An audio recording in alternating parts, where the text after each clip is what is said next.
Riassunti di Love is in the Air che coprono tutta la puntata turca numero 1. Eda è una giovane, bella e brillante studentessa in architettura che da sempre sogna di andare in Italia per laurearsi in una prestigiosa università. Il suo sogno però è svanito quando l'elargitore della borsa di studio, Serkan Bolat, ha tagliato i fondi.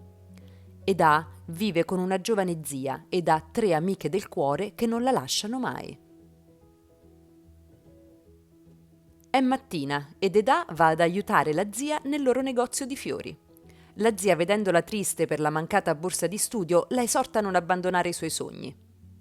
Quel giorno le sue amiche del cuore, Fifi, Melò e Ceren, devono laurearsi e lei le accompagna anche per parlare con una sua insegnante. Le amiche non vorrebbero perché alla cerimonia sarà presente proprio Serkan Bolat e temono le sue reazioni. Nel frattempo, Serkan Bolat, appena rientrato da Londra, si trova nel suo ufficio dove apprende che la sua ex fidanzata Céline sta per sposarsi. Anzi, gli ha mandato un invito per la festa di fidanzamento, che contiene un paio di manette decorate con dei cuori. All'università, Eda parla con la sua insegnante che le comunica che le è consentito finire il corso di studi senza però percepire la borsa di studio, ma Eda risponde che non può pagare la retta e che finora ha frequentato solo grazie alla borsa. Molto triste e arrabbiata, si reca con le 3 amiche alla conferenza di Serkan. Subito tutte e 3 ne notano la grande bellezza, ma ciò non impedisce ad Eda di intromettersi nel suo discorso quando lui, famoso architetto, parla di architettura e delle borse di studio che ha finanziato per avviare i giovani al lavoro. Eda lo accusa di mentire e di aver annullato le borse già assegnate, quindi va via senza dirgli il suo nome. Poi va al parcheggio e qui si avvicina alla macchina di Serkan e la riga lungo tutta la fiancata e poi inizia a scriverci con il rossetto. Ma all'improvviso il finestrino si apre con Serkan che, stupito, la rimprovera e poi l'accusa di aver mentito sulla storia delle borse di studio. Da qui iniziano a litigare fino a quando Eda, vedendo le manette del fidanzamento sul sedile della macchina, le prende e le mette ai loro polsi. Scaturiscono nuove liti ed entrambi vogliono andare dalla polizia, ma Serkan viene informato dalla segretaria che le borse di studio sono state annullate dal reparto finanziario senza avvisarlo.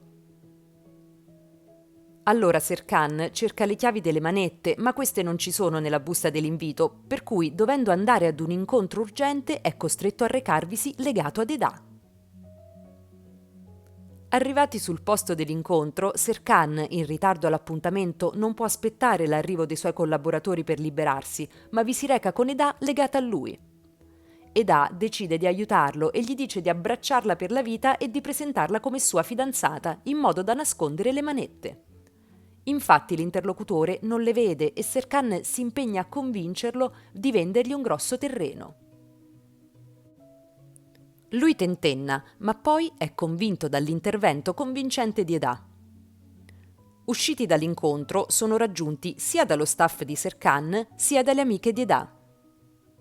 Fifi, vedendo le difficoltà che ha il fabbro a liberarli, risolve la situazione con un semplice ferretto. Tornato in ufficio, Serkan si informa del motivo della cancellazione delle borse di studio e del perché non sia stato informato. In quel mentre arriva Eda per riprendersi la borsa che ha lasciato nella sua macchina. Serkan, uomo preciso e meticoloso fino all'estremo, subito precisa ad Eda che la colpa della cancellazione non è sua, ma del suo reparto finanziario che ha agito senza interpellarlo e che è pronto a restituirgliela. Eda però, arrabbiatissima, gli dice che la colpa è comunque sua e lo accusa di averle già distrutto il futuro, per cui ora non vuole niente da lui. Più tardi Serkan è raggiunto dall'ex fidanzata Céline, socia dello studio, e le chiede spiegazioni per la velocità del fidanzamento. Lei gli dice di essere andata avanti con la sua vita, mentre lui è rimasto immobile e lo invita ad andare l'indomani alla sua festa.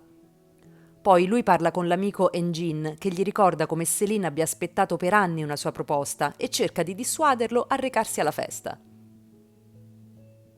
Il mattino seguente, Eda, che ha accettato di sostituire Melò come assistente di volo in un aereo privato, si reca sul posto per ricevere istruzioni e partire. Durante il volo prepara una macedonia da portare all'unico passeggero, ma quando si avvicina vede che si tratta di Serkan, per cui si allontana velocemente. Lui la raggiunge e la trova in preda ad un attacco di claustrofobia, per cui l'aiuta a superarlo e la fa sedere vicino a lui. Qui si crea un'atmosfera più distesa e riescono a parlare normalmente e a guardarsi spesso.